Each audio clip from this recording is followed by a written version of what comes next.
여러분 반갑습니다. 여러분의 반도체 오빠 천회장입니다. 지금 뭐 빗소리에 장난이 아니네요. 지금 보니까 비가 막 폭우가 쏟아지고 있고 장마가 확실하게 오고 갔습니다. 어떻게 잘 보내셨는지 모르겠어요. 점심 맛있게 드셨는 것 같고 코스닥 한번 달려볼까요? 코스피는 2560.29를 가리키고 0.13% 정도 빠지고 있습니다. 현재 개인들 197억, 외국인 889억. 현재 외국인들이 889억 매도하고 있죠. 기관하고 개인들은 현재 코스피 사고 있습니다.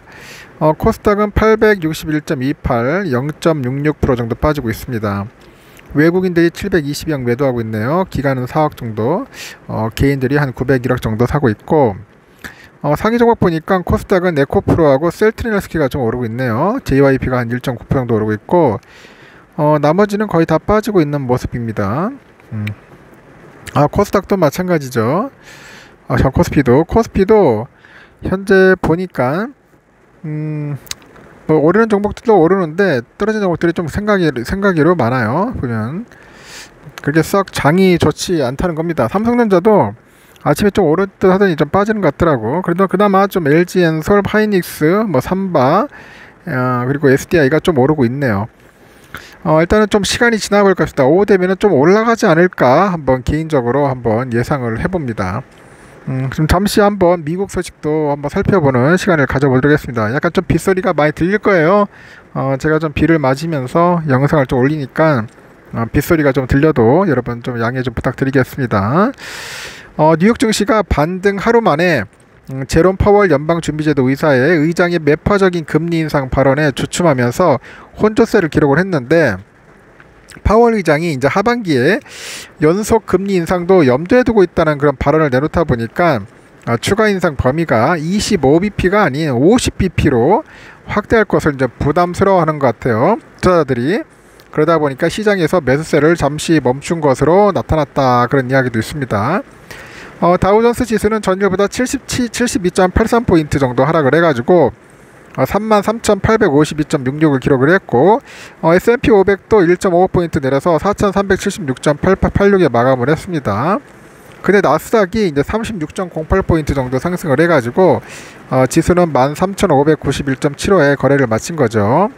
이렇게 파월 의장의 발언은 충분히 매파적이었는데, 고삐 풀린 시장을 의식한 것처럼 2연속 금리 인상이 가능하다는 그런 강경한 발언을 내놨습니다.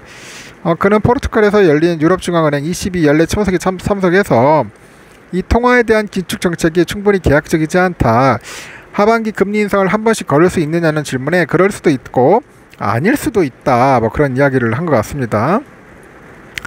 시장에서는 6월에 금리가 동결됐지만 7월 중순에 FOMC에서는 25bp 추가 인상이 이제 기정사실로 되고 있어요. 다음은 그 9월과 11월인데 7월과 그 9월의 연속적인 인상 일지, 7월과 11월 인상 일지, 이게 관건이에요.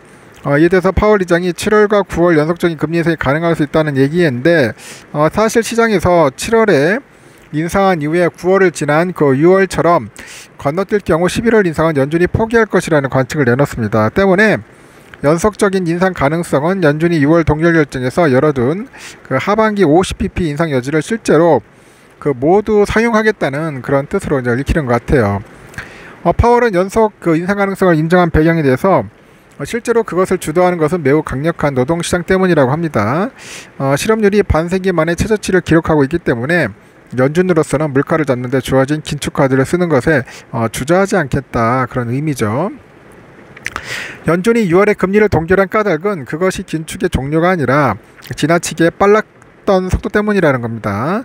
1년 3개월 동안 10차례에 걸쳐서 500bp를 올렸는데 물가가 생각만큼 떨어지지 않고 있는 이유는 실물 경제의 긴축의 효과가 그 적용될 시간이 충분치 않았다는 그런 비판 때문입니다.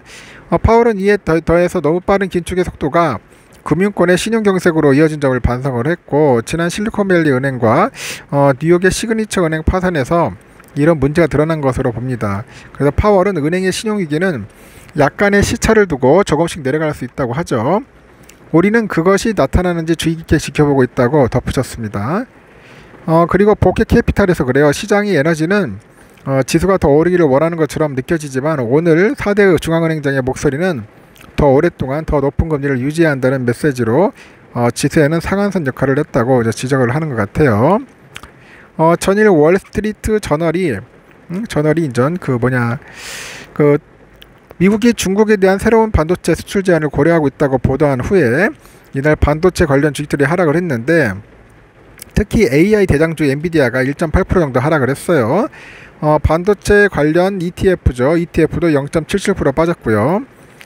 엔비디아는 멈춰섰지만은 테슬라하고 마그니피센트 7의 에너지는 상승 관성을 유지하게 됐습니다. 테슬라는 어제 이어서 오늘도 2.4% 정도 상승해서 골드만삭스의 투자 등급 하향 이후 까먹은 주가를 이틀 만에 대부분 만회했고 넷플릭스도 3.06% 올랐고 구글 모회사인 알파벳도 1.56, 애플도 0.63% 상승했어요. 그러나 메타와 아마존은 각각 0.6, 0.1% 정도 하락을 했죠. 하반기에 경기 연착륙을 예상하는 골드만삭스도 추가적인 랠리에는 동력이 부족한 것을 지적을 하는데 이 전략가 피터 오펜하이머가 금리가 내년 중반부터 높은 수준을 유지할 것이기 때문에 여기에서 글로벌 위험 자산의 상한선이 있다. 지난 랠리는 우리가 경기 침체를 피할 수 있고 인플레이션이 정점에 도달했다는 확신이 강해지고 있음을 반영한다고 설명을 해요. 오펜하이머는 그럼에도 불구하고 지난 랠리는 몇몇 회사에 의해서 매우 좁은 영역에서 주도됐다. 평균적인 회사들의 주가는 오르지 못했고 아마도 주식시장에서 이들의 주가는 한동안 평평하게 유지될 거라고 이제 전망을 하는 것 같습니다. 도이치뱅크는 맥주 회사 아노이저 부시 인베브가 매력적인 그런 진입점이 있다고 강조를 하는 것 같아요.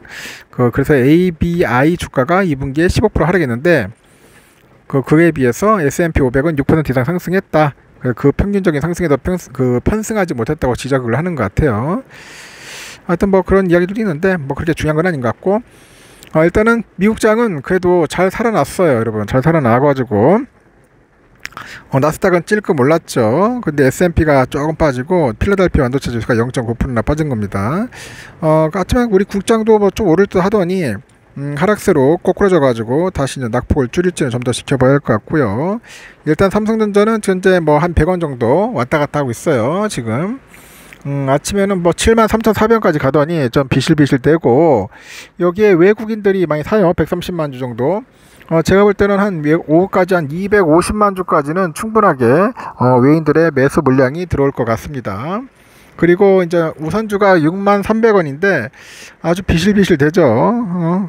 무선주도 더 오를 줄 알았는데 그렇지는 못하는 것 같습니다. 지금 보니까 아주 오전에는 67,000원까지 갔어요. 하지만 계속 밀리더라. 왜냐 보니까 개미들이 팔고 있어요. 외국인하고 기관들은 사고 있는데 본주와 마찬가지로 일단은 개미들은 무조건 팔자. 그리고 외인들은 사자. 그런 것 같습니다. 하여튼 참고하시기 바라고 오늘도 여러분들 즐거운 하루 보내십시오. 비가 좀 많이 옵니다. 빗소리도 듣고 있는데 하여튼 비 조심하시고요. 하여튼 여러분 일찍 퇴근하시기 바랍니다. 여기까지 할게요. 좋은 하루 보내십시오.